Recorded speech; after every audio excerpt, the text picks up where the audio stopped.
Hi everyone, my name's Dave Wright and welcome to another Player Development Project Q&A discussion. Really excited to be joined by PDP Coaching Advisor Dan Cooke. Dan, how are you, mate? Yeah, doing really well. Thanks, Matt. Thanks for having me.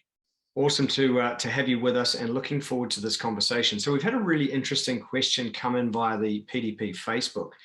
And this question's around injuries. The key point really is, how do I reintegrate players into training after they've had an injury?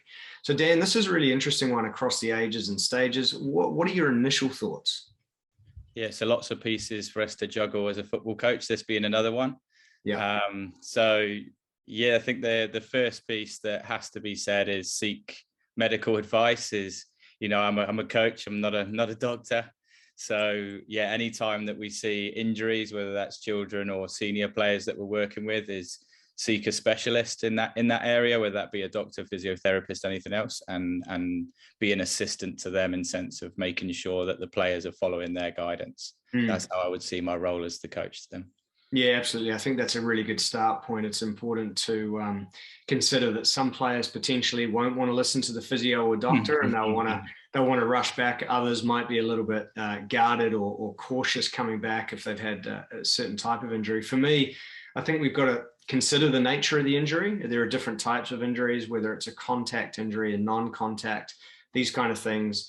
If it's a contact injury, there could be a little bit of trauma around that from a confidence perspective, particularly. I can think of players who have played professionally who are friends, and if they've had a big injury, there's obviously a long road when it comes to rehab, and then overcoming the confidence to get on the ball and go into a tackle, for example. So I think the nature of the injury can often dictate the way the player reintegrates. With young players, I've certainly seen an enthusiasm to come back a little bit too quick at times, particularly with those teenage age players where there's a lot of change going on. There's a lot of, I guess their body is changing and there can be some challenges around that. And often they just want to come back to please the coach. Have you sort of encountered that yourself, that enthusiasm and trying to manage that? Yeah, definitely. And across the board as well. And it's interesting, like you've got into some of the nuance of dealing with injury and players coming back and their specific responses to that, whether it's traumatic experience, so they're hesitant to come back, or whether they're really excited and come back too early. And I think that the best way for us as coaches to actually understand the individual situation is to respect the player's voice. So tons of conversation, keeping them around from a social perspective. So even though they're injured and not be able to train, is I've had players come down and they can help coach with me. So, okay, you can lay out this part of the session, or can you watch it to see if this part of the practice is happening or not, or how might you change this? And I think for the player, it's really important in terms of the social side, as they remain part of the team and they're not isolated at home, for example. Probably poor choice of word there, isolation. In the current climate. Yeah. So they're not doing that. They're still part of the group. But also is that facilitates an opportunity for me to have conversation with them, so I can understand their struggles of injury and where they're feeling, and whether they're hesitant to come back or whether they're trying to force things to come back, and then I can make judgment to support them returning to play based on that conversation as well. Yeah, look, I think tracking some of this stuff is really important too. I know we've done a webinar with Dr. Craig Harrison where we discussed player readiness. And we've talked about them tracking and just checking in every day as to how they're feeling, whether they've got an injury or whether they're fatigued from other activities. That can also be a factor. But I love your point around the assistant coach. I think even with kids, if they're I know in academy environments, the kids will often still come in and do their rehab or potentially see somebody.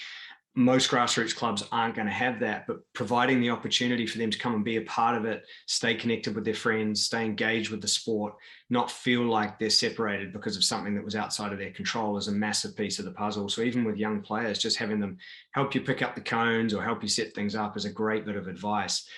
I think we've also got to be conscious here of the coach's ego and the role of the coach in this. So I know you've got some thoughts here around self-awareness. What sort of advice do you have for coaches around the self-awareness piece when it comes to managing these players back?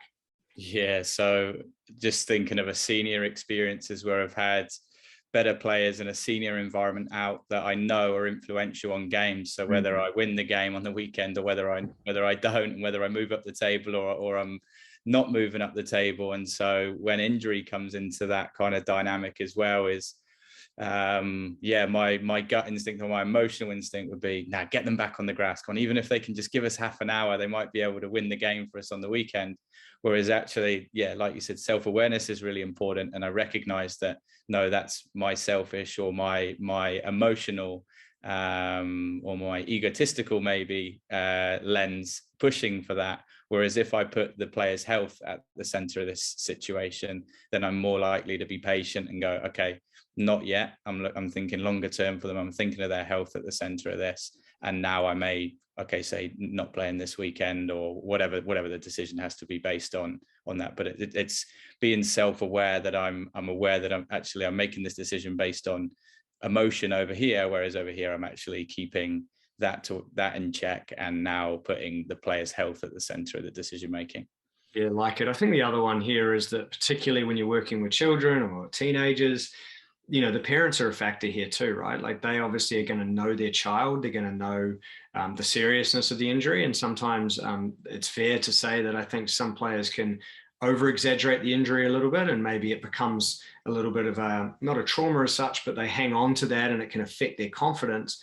So having those conversations with the parents are really valuable around managing that. What has the GP said? What's the physio said if they're getting treatment? And obviously, where do they think the child's at as well? You've got to be conscious that some parents potentially are going to be more pushy than others, and some might also be more protective than others. So knowing the parents and having that relationship is pretty key. I can certainly remember as a young player having hamstrings or quads or, niggly little groin injuries when you're growing and these kind of things, and just chomping at the bit to get back on the pitch and play with your mates. So I think the point that we've tried to articulate here around managing that and communicating with all parties and leading with medical advice is pretty key. So any sort of additional or final thoughts based on that, or anything else you'd like to pass on to coaches on this one, Dan? Yeah, it jumps out when you're talking there about relationships again, and that goes obviously well beyond injury. But if you know your players well, you've built that relationship with them over time.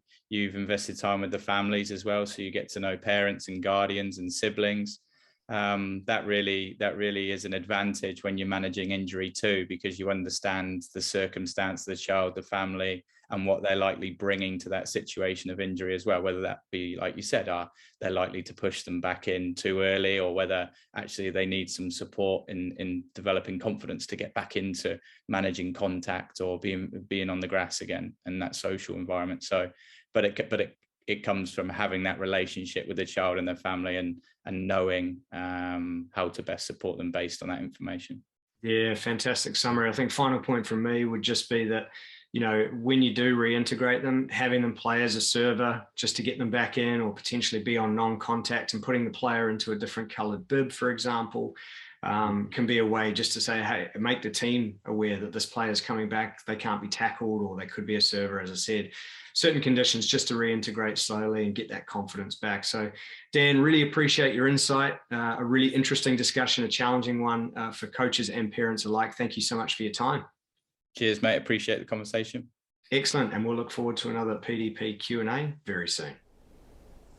If you enjoyed this video, make sure you subscribe to our channel and click the notification bell to receive alerts when we post a new video.